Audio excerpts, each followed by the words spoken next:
السلام عليكم ورحمة الله تعالى وبركاته. الحمد لله رب العالمين والعاقبة للمتقين والصلاة والسلام على أشرف المرسلين وعلى آله وصحبه أجمعين. أما بعد، فقد قال الله تبارك وتعالى في القرآن العظيم وفي الفرقان المجيد بعد أعوذ بالله من الشيطان الرجيم بسم الله الرحمن الرحيم.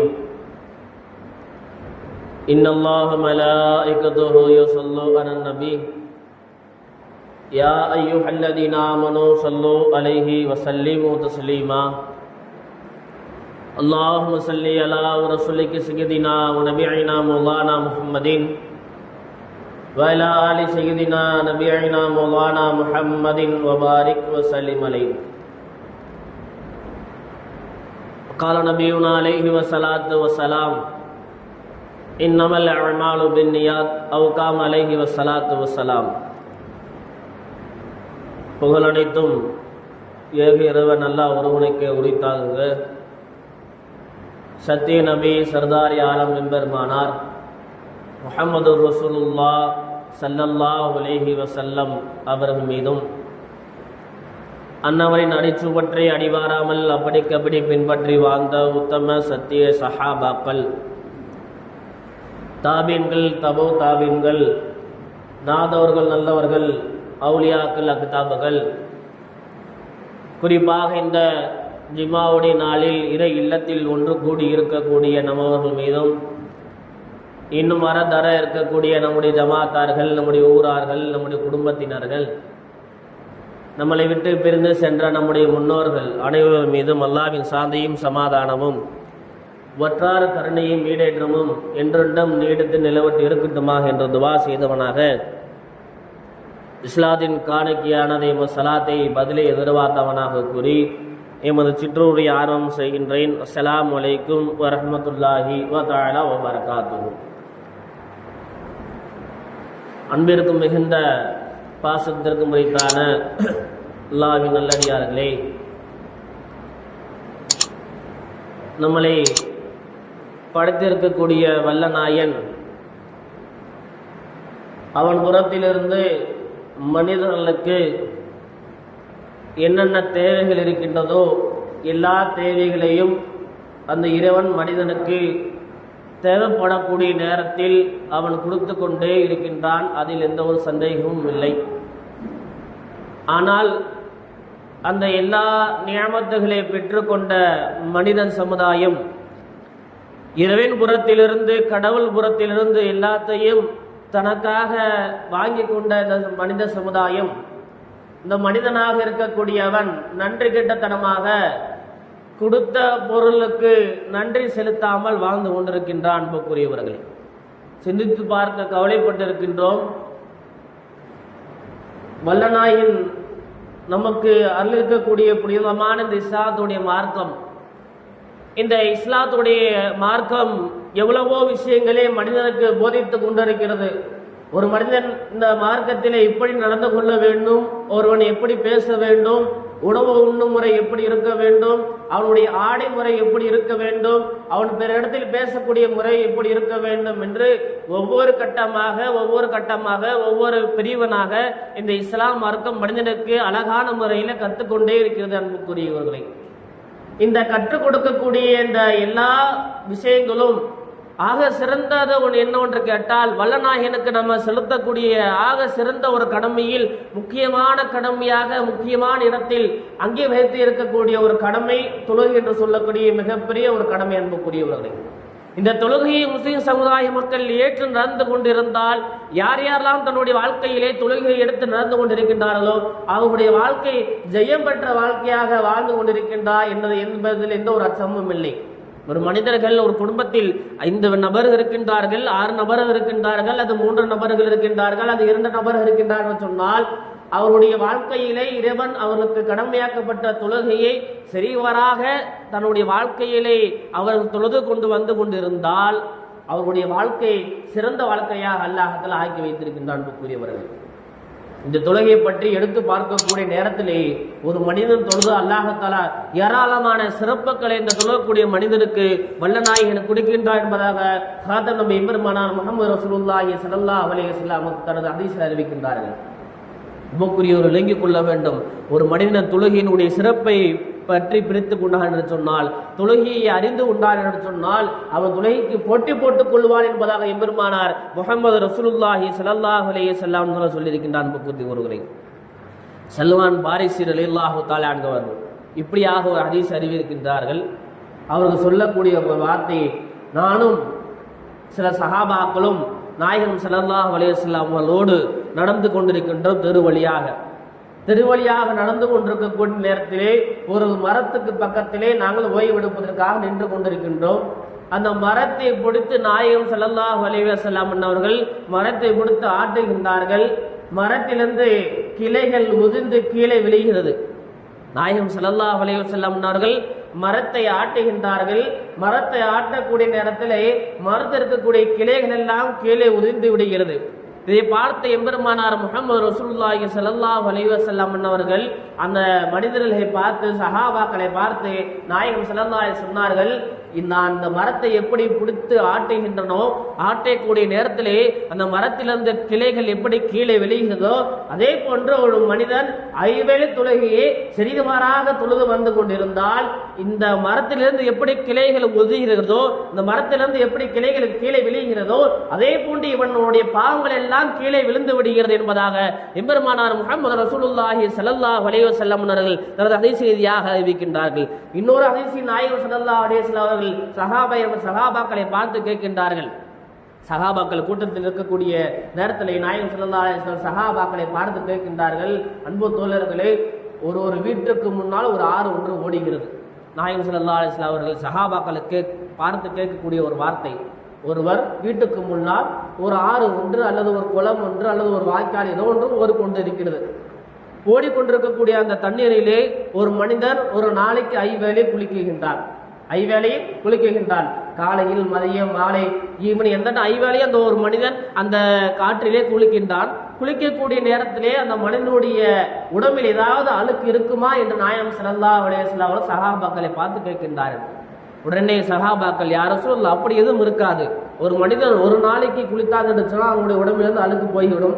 ஒரு மனிதன் 5 தடவை 5 நேரம் அவன் குளிக்கிறான் என்று சொன்னால் அவனுடைய உடம்பில் அழுக்கே இருக்காது யார் ரசூலுல்லாஹ் என்று சொல்லும் பொழுது, அதே போன்று நாயகம் ஸல்லல்லாஹு அலைஹி சொன்னார்கள், எப்படி அந்த மனிதன் 5 வேளை குளிக்கக்கூடிய நேரத்திலே அவனுடைய உடம்பிலிருந்து அழுக்கு நீங்குகிறதோ, அதே போன்று ஒரு மனிதன் 5 வேளை தொழுகக்கூடிய நேரத்திலே அவன் இருக்கக்கூடிய எல்லா பாவமும் அவனை விட்டு நீங்குகிறது. ஒருவன் ஃபஜ்ர் தொழுது விட்டால், ஃபஜ்ர் தொழுது விட்டு சில பாவமான காரியத்தை செய்கின்றான். லுகர் தொழுகக்கூடிய நேரத்திலே இந்த ஃபஜ்ரிலிருந்து லுகருக்கு வரைக்கும் அவன் செய்த பாவம் எல்லா பாவத்தையும் அல்லாஹ் தஆலா மன்னித்து விடுகின்றான். ஒருவர் லுகர் தொழுது விட்டார், அசர் தொழுகைக்கு முன்னால் ஒரு பாவத்தை செய்து விட்டார், இவர் அசர் தொழுகைக்கு வந்து விட்டார் என்று சொன்னால் இந்த லுகருக்கு அசருக்கு மத்தியில் உள்ள அனைத்து பாவத்தையும் அல்லாஹ் தஆலா இவருக்கு மன்னித்து விடுகிறான் என்பதாக எம்பெருமானார் முஹம்மது ரசூலுல்லாஹி ஸல்லல்லாஹு அலைஹி வஸல்லம் அவர்கள் தனது ஹதீஸ் ரீதியாக அறிவிக்கின்றார் என்று சொன்னால் விளங்கிக் கொள்ளுங்கள் அன்புக்குரியவர்களே, மனிதன் எவ்வளவோ பாவங்களை செய்து கொண்டிருக்கின்றோம். இந்த பாவத்திற்கு ஒரு பரிகாரம் தேட வேண்டும் என்று சொன்னால் நம்முடைய வாழ்க்கையிலே தொழுகையை கடைபிடிக்க வேண்டும். தொழுகை இல்லாத மனிதர்களாக நாம் இந்த உலகத்தில் வாழ்ந்து கொண்டிருக்கின்றோம். தொழுகை இல்லாமல் எல்லாவிடத்தில் கையேந்தி கிட்டம் என்று சொன்னால் அல்ல எந்த ஒரு ரிசுக்கு, எந்த ஒரு பர்க்கத்தை நமக்கு கொடுப்பதில் மிக மிக தாமதமாகும். அன்புக்குரியவர்களே, ஒரு தொழுகக்கூடிய மனிதருக்கு அல்லாஹ் பாவத்தை மட்டும்தான் மன்னிக்கிறாரா என்று பார்த்தால் அதற்கு மேலே அல்லாஹ் போய் அல்லாஹ் நாயகம் ஸல்லல்லாஹு அலைஹி சொன்னார்கள், ஒரு மனிதன் தொழுதால் அந்த மனிதனுக்கு எல்லா விதமான அருக்குறைகளை, எல்லா விதமான ரிசுக்களை அல்லாஹ் தஆலா அவனுக்கு கொடுக்கின்றார். அபூபக்கர் ரலியல்லாஹு தஆலா அன்ஹு அவர்கள் நாயகம் ஸல்லல்லாஹு அலைஹி வஸல்லமோடு மிக நெருங்கிய ஒரு தோழர் அபூபக்கர் ரலியல்லாஹு தஆலா அன்ஹு அவர்கள். அவருடைய வாழ்க்கை வரலாறை எடுத்து பார்த்தோம் என்று சொன்னால் நாயகம் ஸல்லல்லாஹு அலைஹி வஸல்லம் அவர்கள் கையை கொண்டு முதல் இஸ்லாத்தை பற்றி கொடுத்தவர்கள். நாயகம் ஸல்லல்லாஹு அலைஹி வஸல்லம் அவர்கள் இவர்தான் உண்மை நபி என்று நாயகம் ஸல்லல்லாஹு அலைஹி வஸல்லம் அவர்களை சொன்ன அபூபக்கர் ரலியல்லாஹு தஆலா அன்ஹு அவர்கள் அவர் ஹதீஸில் அறிவிக்கின்றார்கள், அவருடைய வாழ்நாளில் எந்த ஒரு வக்தையும் எந்த ஒரு தொழுகையும் கலாவாக தொழுததே கிடையாது. அபூபக்கர் ரலியல்லாஹு தஆலா அவர்கள் தன்னுடைய வாழ்நாளில் எத்தனை வருடங்கள் வாழ்ந்தார்களோ அத்தனை வருடங்கள் தன்னுடைய வாழ்க்கையிலே ஒரு வக்து தொழுகையை அவர்கள் விட்டதும் கிடையாது, ஒரு வக்து தொழுகை கலாவாக தொழுதும் கிடையாது. இமாம் ஜமாத்தோடு தொழுவார்கள். இமாம் ஜமாத்தோடு 4 ரக்காய் தொழுகையா 4 ரக்காயத்தாக தொழுவார்கள். 3 ரக்காய் தொழுகையாத்தால் 3 ரக்காயத்தாக தொழுவார்கள். எந்த ஒரு விஷயத்தை கொண்டும் அவர்கள், எந்த ஒரு வேலையை கொண்டும், எந்த ஒரு வெற்றியை கொண்டும் அவர்கள் ஒரு தொழுகை கூட அவர் கலாவாக விட்டதில்லை. இப்படியாக இருக்கக்கூடிய அபூபக்கர் ரலியல்லாஹு தஆலா அவர்கள் ஒரு நாள் தொழுவதற்கு பள்ளிவாசலுக்கு வந்து கொண்டிருக்கின்றார்கள். நாயகம் ஸல்லல்லாஹு அலைஹி வஸல்லம் அவர்கள் தொழுகை நடத்தி கொண்டிருக்கின்றார்கள். நாயகம் ஸல்லல்லாஹு அலைஹி வஸல்லம் அவர்கள் அல்லாஹ் அக்பர் என்று ருக்குக்கு சென்று விட்டார்கள். அல்லாஹ் அக்பர் என்ற ருக்குக்கு சென்று விட்டார்கள். ருக்குவிலிருந்து எழுந்து விட்டார் என்று சொன்னால் அபூபக்கர் ரலியல்லாஹு தஆலா அவர்கள் ஒரு ரக்காயத் விடுபட்டு விடும், ஒரு ரக்காயத் அவர்கள் கலாவாகிவிடும், ஒரு ரக்காயத் அவர்கள் எழுந்து தொழுகக்கூடிய ஒரு கட்டாயத்திற்கு அவர்கள் நின்று கொண்டிருக்கின்றார்கள். நாயகம் ஸல்லல்லாஹு அலைஹி வஸல்லம் அவர்கள் ருக்குக்கு செல்கின்றார்கள். ருக்குல இருக்கின்றார்கள். இவர்கள் அபூபக்கர் ரலியல்லாஹு அவர்கள் பார்க்கின்றார்கள். நாம் முழு செய்து விட்டு நாம் போகக்கூடிய நேரத்திலே நாயகம் ஸல்லல்லாஹு அலைஹி வஸல்லம் அவர்கள் ருக்குவிலிருந்து எழுந்து விடுவார்கள். ருக்குவிலிருந்து எழுந்து விட்டால் ஒரு ரக்காயத் நமக்கு தவறிவிடும். ருக்குவிலிருந்து எழுந்து விட்டால் ஒரு ரக்காயத்தை நமக்கு தவறிவிடும் என்று நான் அல்லாஹ் தஆலாவிடத்தில் அந்த இடத்தில் நின்று துவா செய்கின்றார். இல்லையா அல்லாஹ், நான் வாழ்நாளில் ஒரு தொழுகையும் நான் விட்டதில்லையா அல்லாஹ், வாழ்நாளில் ஒரு தொழுகையும் நான் விட்டதில்லை, வாழ்நாளில் ஒரு தொழுகையும் நான் கலாவாக நின்று தொழுததே கிடையாது. நாயகம் ஸல்லல்லாஹு அலைஹி வஸல்லம் ஒரு தக்பீர் தக்ரீமாவோடு தான் நின்று தொழுவேன். ஒவ்வொரு ரக்காயத்தையும் கூட நான் கலாவாக விட்டதே கிடையாது இல்லையா அல்லாஹ் என்று அல்லாஹ்விடத்தில் துவா செய்கின்றார்கள். இந்த துவா அவர்கள் கேட்ட ஒரு நோக்கம் அல்லாஹ் தஆலா ஜிப்ரீல் அலைஹிஸ்ஸலாம் அவர்கள் மூலமாக நாயகம் ஸல்லல்லாஹு அலைஹி வஸல்லம் அவர்களுக்கு அறிவித்து விட்டார். எந்த நேரத்திலே நாயகம் ஸல்லல்லாஹு அலைஹி வஸல்லம் அவர்கள் ருக்குல இருக்கின்றார்கள். இந்த செய்தி நாயகம் ஸல்லல்லாஹு அலைஹி வஸல்லம் ஒரு காதுக்கு வந்து விட்டது. இந்த செய்தி அபூபக்கர் ரலியல்லாஹு தஆலா அவர்கள் அல்லாஹ்விடம் துவா செய்த செய்தி இந்த நாயகம் ஸல்லல்லாஹு அலைஹி வஸல்லம் ஒரு காதுக்கு வந்து விட்டது. நாயகம் ஸல்லல்லாஹு அலைஹி வஸல்லம் அவர்கள் ருக்குவிலிருந்து எழுந்திருக்கவில்லை. எதுவரை எழுந்திருக்கவில்லை என்று சொன்னால், அபூபக்கர் ரலியல்லாஹு தஆலா அவர்கள் பள்ளிவாசலுக்கு போய் ஒழு செய்து விட்டு அவர்கள் வந்து நாயகம் ஸல்லல்லாஹு அலைஹி வஸல்லம் அவர்கள் கூட தக்பீர் கட்டி ருக்குக்கு செல்லும் வரை நாயகம் ஸல்லல்லாஹு அலைஹி வஸல்லம் அவர்கள் எந்திரிக்கவில்லை. கிட்டத்தட்ட ஒரு 5 நிமிடம் வைத்துக் கொள்ளலாம். 5 நிமிடமாக ருக்குவிலே இருந்து கொண்டிருக்கின்றார்கள். காரணம், இவர் ஒரு வக்து தொழுகை விடாத தொழுகையாளி, இவர் ஒரு வக்து கலாவாக்காத தொழுகையாளி. இவர் அல்லாஹ்விடம் துவா செய்து விட்டார், அல்லாஹ் ஒரு வக்து தொழுகையை நான் கலாவாக விட்டதில்லை, நான் இந்த தொழுகையை நான் கலாவாக ஆக்கக்கூடாது அல்லாஹ் என்று அல்லாஹ்விடம் துவா செய்தார். துவாவின் காரணமாக அல்லாஹ் தஆலா அபூபக்கர் ரலியல்லாஹு தஆலா அவருடைய அந்த துவாவை ஏற்றுக்கொண்டு நாயகம் ஸல்லல்லாஹு அலைஹி வஸல்லம் ருக்குலே இருக்கின்றார்கள். ருக்குயிலிருந்து நாயகம் ஸல்லல்லாஹு அலைஹி வஸல்லம் அபூபக்கர் ரலியல்லாஹு தஆலா அவர் ருக்குலே ஜாயின் ஆகின்றார்கள். அங்க ஓதக்கூடிய அந்த துவா ஓதப்படுகிறது. பிறகு சமி அல்லாஹு ஹமீதா என்று எந்திரிக்கின்றார்கள். ஒரு விஷயத்தை இந்த இடத்தில் விளங்கிக் கொள்ள வேண்டும். இந்த சமியல்லாஹு லிமன் ஹமீதா என்ற வார்த்தை இப்பொழுதுதான் கடமையாக்கப்பட்டது. எப்பொழுது கடமையாக்கப்பட்டது? இதற்கு முன்னால் தொழுதவர்கள் எல்லாம், இதற்கு முன்னால் தொழுது கொண்டிருந்தவர்கள் எல்லாம் அல்லாஹ் அக்பர் என்று ருக்குக்கு போவார்கள், அல்லாஹ் அக்பர் என்று ருக்குவில் எழுந்திருப்பார்கள், அல்லாஹ் அக்பர் என்று ருக்குக்கு செல்வார்கள், திரும்ப அல்லாஹ் அக்பர் என்று ருக்குவில் எழுந்திருப்பார்கள். நம்மளே போன்று அல்லாஹ் அக்பர் என்று ருக்குக்கு சென்று சமியல்லாஹு ஹமீதா என்ற வார்த்தை அவர்கள் இதுவரை சொன்னதே கிடையாது. என்றைக்கு சொல்கிறார் என்று சொன்னால், என்றைக்கு அபூபக்கர் நாயகம் அவர்கள் அல்லாஹ்விட துவா கேட்டார்களோ, அந்த துவா அல்லாஹ் என்றைக்கு கபூல் செய்தானோ, அந்த நேரத்தில் நாயகம் ஸல்லல்லாஹு அலைஹி வஸல்லம் அவர்கள் ருக்குவிலிருந்து எழுந்திருக்கக்கூடிய நேரத்திலே சமியல்லாஹு ஹமீதா, யா அல்லாஹ், உன்னை அல்லாஹ்வுடைய புகழை அல்லாஹ் ஏற்றுக்கொண்டான். இந்த வார்த்தையை கேட்ட உடனே அபூபக்கர் ரலியல்லாஹு தஆலா அவர்கள் சொல்லுகின்றார்கள், அல்லாஹ்விற்கு எல்லா புகழும் என்று சொன்னார்கள். இதுல தான் இந்த வார்த்தை கடமையாக்கப்பட்டது. நான் சொல்ல வரக்கூடிய நோக்கம் என்னென்று கேட்டால், தொழுகையாளிகள் எங்கிருந்து துவா கேட்டாலும் அல்லாஹ்வுடைய துவாயை கபூல் செய்வான். ஒரே ஒரு வாழ்க்கை வரலாற்றை சொல்லி நிறைவு செய்வேன்.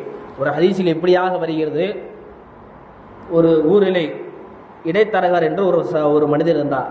கூஃபா என்று சொல்லக்கூடிய ஒரு கிராமம், வரலாறு நல்லா தோணி, கூஃபா என்று சொல்லக்கூடிய ஒரு கிராமம். அந்த கிராமத்திலே நம்பிக்கைக்குரிய ஒரு மனிதர் என்று சொன்னால், ஒரு வியாபார கடை இருக்கும், இன்னொரு வியாபார கடை இருக்கும். இந்த 2 வியாபாரத்து கடைக்கு மத்தியில் ஒரு மனிதர் இந்த கடையிலிருந்து இந்த கடைக்கு ஜாமான் கொண்டு வந்து கொடுப்பார், இந்த கடையில் கொடுக்கக்கூடிய ஜாமான் இங்கே வந்து கொடுப்பார். நம்பிக்கையான ஒரு ஆள் இருக்க வேண்டும். அந்த நம்பிக்கையான ஆள் இந்த ஒரு மனிதராக இருந்து கொண்டிருந்தார். இந்த மனிதர் இதே போன்று கூஃபா நகரத்திலிருந்து ஒரு கடையிலிருந்து வியாபார பொருளை ஏற்றி ஒரு ஊர் வழியாக சென்று கொண்டிருக்கிறார். வரான் அங்கில் நல்லா கவனிக்க அன்புக்குரியவர்களே, ஒரு ஊர் வழியாக சென்று கொண்டிருக்கக்கூடிய நேரத்திலே அந்த அவருடைய கழுதையிலே போய் கொண்டிருக்கிறார். எல்லா பின்னாடி ஜாமானெல்லாம் ஏற்றி, கடைக்கு உள்ள ஜாமான், காசு, பணத்தை எல்லாத்தையும் ஏற்றி இந்த குஃபா நகரத்திலிருந்து இன்னொரு நகரத்துக்கு அவர் கொண்டு அந்த ஜாமானை சேர்க்க வேண்டும். அந்த கழுதைகளை எல்லா ஜாமானை ஏற்றி இவரும் கழுதுக்கு மேல் உட்கார்ந்து கழுதை போய் கொண்டிருக்கிறது. ஒரு அடர்ந்த காட்டுக்குள் இந்த பயணம் நடந்து கொண்டிருக்கிறது. பயணம் நடந்து கொண்டிருக்கக்கூடிய நேரத்திலே ஒரு மனிதர் அந்த இடத்துல இருக்கிறார். ஒரு மனிதர் அந்த கழுதையில் வரக்கூடிய அந்த மனிதரை கை நீட்டி நிப்பாட்டி, என்னை நில்லுங்க, நான் இந்த மாதிரி ஒரு கிராமத்துக்கு போகணும், இந்த மாதிரி ஒரு கிராமத்துக்கு போகணும், எனக்கு கால் வலி, என்னால் நடக்க முடியாது, இனி அந்த கிராமத்தில் கொண்டு சென்று என்னை விட்டு விடுங்கள், நான் உங்களுக்கு ஏதாவது உங்களுக்கு ஒன்று தருகின்றேன், எனக்கு ஒரு உதவி செய்யுங்கள் என்பதாக கீழே இருக்கக்கூடிய ஒரு மனிதர் உதவி கேட்கிறார். உடனே இந்த குஃபாவில் இருந்து வந்த அந்த மனிதர் அவருடைய கழுதையிலே இந்த மனிதரை ஏற்றி விட்டார். பயணம் தொடர்கிறது. பயணம் தொடர்ந்து கொண்டே இருக்கிறது. பயணம் தொடர்ந்து கொண்டிருக்கக்கூடிய நேரத்திலே இரு வழிகள் பிரிகிறது. பயணம் தொடர்ந்து கொண்டிருக்கிறது. பயணம் தொடர்ந்து கொண்டிருக்கக்கூடிய நேரத்திலே இரு வழிகள் பிரிகிறது. இவர் எப்பவுமே போகக்கூடிய ஒரு வழி, புதிதாக ஒரு வழி இருக்கிறது. பின்னாடி இருக்கக்கூடிய ஒரு மனிதர் சொல்லுகிறார், இந்த வழியில நீங்க எப்பயுமே போகக்கூடிய ஒரு மனிதர், இந்த வழியில எப்பயுமே போவீங்க, ஆனா இங்க ஒரு வழி இருக்குது, இந்த வழி உங்களுக்கு ரொம்ப ஈஸியாக இருக்கும், குறுக்கு பாதையாக இருக்கும், இந்த வழியில நீங்க போனீங்கன்னா அந்த ஊரை நீங்க சீக்கிரம் அடைஞ்சிடலாம் அப்படின்னு சொல்லக்கூடிய நேரத்திலே அந்த ஒட்டகத்தினுடைய அந்த கழுதனுடைய உரிமையாளர் சொல்லுகிறார், இல்ல இந்த வழியில நான் போனதே கிடையாது, எனக்கு பாதை தெரியாது என்று. பின்னால் உள்ளவர் சொல்லுகிறார், நான் உங்களுக்கு பாதை சொல்லித் தருகின்றேன், நான் உங்களுக்கு வழியை காட்டுகிறேன் என்று அந்த மாற்று பாதையில கூட்டி செல்கிறார். பின்னாடி உட்கார்ந்திருக்கக்கூடியவன் திருடன். பின்னாடி உட்கார்ந்திருக்கக்கூடியவன் திருடன் அவருடைய சிந்தனையை மாற்றி விடுகின்றார். வழக்கமாக செல்லக்கூடிய ஒரு பாதையிலிருந்து இன்னொரு பாதையை மாற்றி விடுகிறார் அந்த திருடன். ஒரு வழியாக மாற்று பாதை வழியாக இவர்கள் செல்லுகிறார்கள். செல்லக்கூடிய நேரத்திலே ஒரு ஊர் வருகிறது, ஒரு ஆறு வருகிறது. ஊரையும் கடந்து விடுகிறார்கள், ஆற்றையும் கடந்து விடுகிறார்கள். அதற்கு பின்னால் ஒரு மயான காடு ஒன்று வந்து விடுகிறது. மயான காடு என்று சொன்னால் எல்லாத்தையும் கொலை எரிக்கக்கூடிய ஒரு மயான காடு ஒன்று வந்து விடுகிறது. மயான காடை பார்த்த உடனே இந்த கழுதையை ஓட்டக்கூடியவர்கள் பயந்து விட்டார்கள். பின்னால் இருக்கக்கூடியவர்கள் கேட்கிறார்கள், இது என்ன மயான காடு வருகிறது, இதற்கு பின்னால் ஊரே கிடையாது, இதற்கு பின்னால் வழியே கிடையாது, இங்க எதுக்கு என்னை கூட்டி வந்தீர்கள் என்று சொல்லக்கூடிய நேரத்திலே அந்த மனிதன் அந்த கழுதையை விட்டு கீழே இறங்கி விட்டு கத்தி எடுத்து அந்த குழந்தை அந்த வரக்கூடிய அந்த மனுஷனுடைய கழுத்திலே கத்தியை வைத்து விட்டார். கழுதினுடைய அந்த உரிமையார் இடத்தில் அந்த கழுத்தையிலே கத்தியை வைத்து விட்டார். நான் ஒரு திருடன், உங்களிடத்தில் திருடுவதற்காக வேண்டிதான் உங்களை நான் வரவைத்தேன். இந்த மாற்று பாதையிலே உங்களை நான் வரவைத்தேன். உங்கள்கிட்ட இருக்கக்கூடிய எல்லா பொருட்களையும் எனக்கு கொடுத்து விடுங்கள், உங்களை நான் உயிரோடு விட்டு விடுகின்றேன். அந்த மனிதன் சொல்லுகிறார், இல்ல என்னுடைய ஊர் மக்கள், கூஃபா மக்கள் என் மீது நம்பிக்கை வைத்து எனக்கு இந்த பொருளை கொடுத்திருக்கிறார். நான் பொருளை கொண்டு இந்த ஊரில் நான் சேர்க்க வேண்டும், நான் உங்களிடத்தில் கொடுக்க மாட்டேன். அந்த திருடன் மிரட்டுகிறான், நீ இந்த பொருளை கொடுக்கவில்லை என்று சொன்னால் உன்னை நான் கொன்று விடுவேன். உடனே அவர்கள் பயத்தில் இருக்கக்கூடிய எல்லா பொருளையும் எல்லா காசையும் அந்த மனிதர்கள் கொடுத்து விட்டார்கள். கொடுத்த பின்னால் இந்த திருடனை வாங்கி கொண்ட திருடன் திரும்ப மிரட்டுகின்றான், நான் உன் இடத்தில் எல்லா பொருளையும் வாங்கி விட்டேன், உன்னை நான் உயிரோடு விட்டேன் என்று சொன்னால் நீ ஊருக்குள்ள போய் எல்லாத்தையும் சொல்லி விடுவாய், என்ன நீ மாட்டி விட்டுடுவாய், அதனால் நான் உன்னை இங்கே கொல்லப் போகின்றேன் என்று சொன்ன ஒரு வார்த்தை கேட்டு அவருக்கு பயம் ஏற்பட்டு விட்டது. உடனே அவர்கள் சொல்லக்கூடிய வார்த்தை, நீங்கள் என்னை கொண்டு விடுங்கள், இறுதி ஆசை எனக்கு முன்னே ஒன்று இருக்கிறது, நீங்கள் என்னை கொண்டு விடுங்கள், எனக்கு இறுதி ஆசை ஒன்றே ஒன்று இருக்கிறது. என்ன ஒரு ஆசை? நான் 2 ரக்காயத் தொழுகையை நான் தொழுது கொள்ள வேண்டும். 2 ரக்காயத் தொழுகையை நான் தொழுது கொள்வேன். நான் தொழுது கொண்ட பிறகு நீங்கள் என்னை கொலை செய்து விடுங்கள். உடனே அந்த திருடன் சொல்லக்கூடிய வார்த்தை, தொழுங்கள், இத்தனை நபர்கள் நான் கொண்டன, இதற்கு முன்னால் எத்தனை நபர்கள் நான் கொலை செய்திருக்கிறேன், எல்லா மனிதர்களும் அவர்கள் நான் இறுதியாக 2 ரக்காத் தொழுகிறேன் என்று அவர்கள் தொழுதிருக்கின்றார்கள். தொழுத பின்னாடி அவர் துவா கேட்டிருக்கின்றார்கள், துவா பயன் அளித்ததில்லை, நான் அவர்களை கொலை செய்து விடுவேன். உங்களுடைய தொழுகை என்ன செய்திட போது, நீங்க கேட்கக்கூடிய துவா என்ன செய்திட போது, நீங்க தொழுங்கள் என்று அவர் அனுமதி கொடுத்து விட்டார். கீழே இறங்கி 2 ரக்காத் தொழுகிறார். தொழுது பின்னாடி பார்க்கக்கூடிய நேரத்திலே அந்த திருடன் கொலை செய்யப்பட்டு நெருப்பால் கரிக்கப்பட்டு அவன் அப்படியே பொசுங்கி கீழே விழுந்து விட்டான்.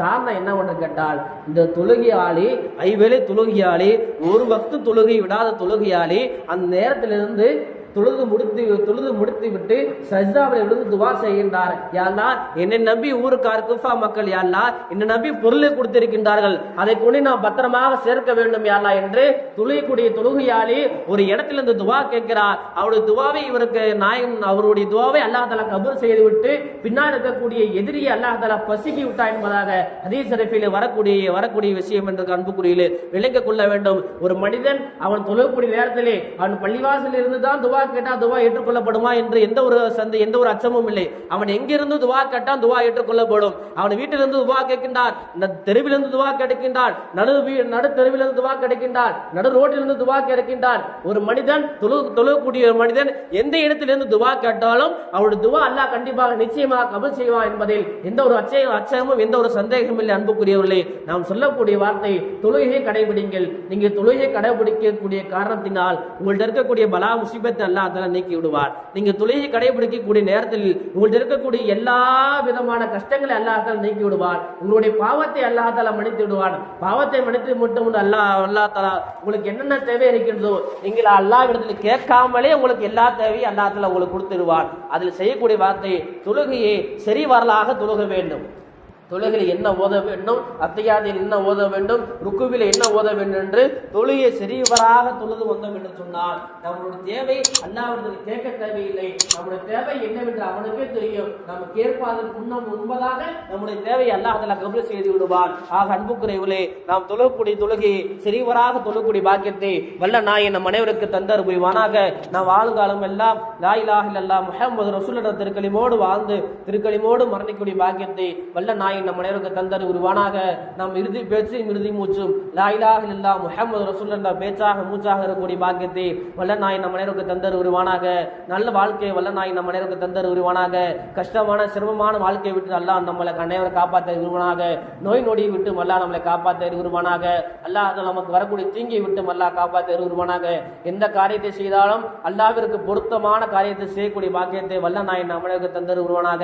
அல்லாஹ் பிரியப்படக்கூடிய காரியங்களை செய்யக்கூடியவர்களாக அல்லாஹ் நம்ம ஆக்கி அருள்புரிவானாக. அல்லாஹ் நம்முடைய வீட்டுடைய கஷ்டத்தை நீக்கி அருள்புரிவானாக. நம்முடைய குடும்பங்களுடைய சிரமத்தை நீக்கி அருள்புரிவானாக. சுபிட்சமான வாழ்க்கை எல்லாம் தந்தர் புரிவானாக. நம்முடைய வியாபாரத்திலும் நம்முடைய குடும்பத்திலும் அல்லாஹ் பரக்கத்தை அபிவிருத்தியை தந்தர் புரிவானாக. நாம் மரணிக்கூடிய நேரத்தில் லா இலாஹ இல்லல்லாஹ் முஹம்மது ரசூலுல்லாஹ் கரீமோடு மரணிக்கூடிய பாக்கியத்தையும் நல்ல மரத்தையும் வல்ல நாயன் நம் அனைவருக்கு தந்தர் வருவானாக. விபத்து மரத்தை விட்டு வல்ல நாயன் நம் அனைவரை காப்பாற்ற உருவானாக. அல்லாஹ் நம்மளே காப்பாற்ற புரிவானாக. நம்முடைய ஊர் மக்களை அல்லாஹ் காப்பாற்ற புரிவானாக. ஊர் மக்களுக்கும் அல்லாஹ் நம்மளுக்கும் நல்ல செழிப்பான வாழ்க்கையை தந்தர் புரிவானாக. துவா செய்தவனாக இதன் உரையை நிறைவு செய்கின்றேன். வாஹத் அல்ஹம்துலில்லாஹி ரப்பில் ஆலமீன். அஸ்ஸலாமு அலைக்கும் வரஹ்மத்துல்லாஹி தஆலா வபரகாத்துஹு.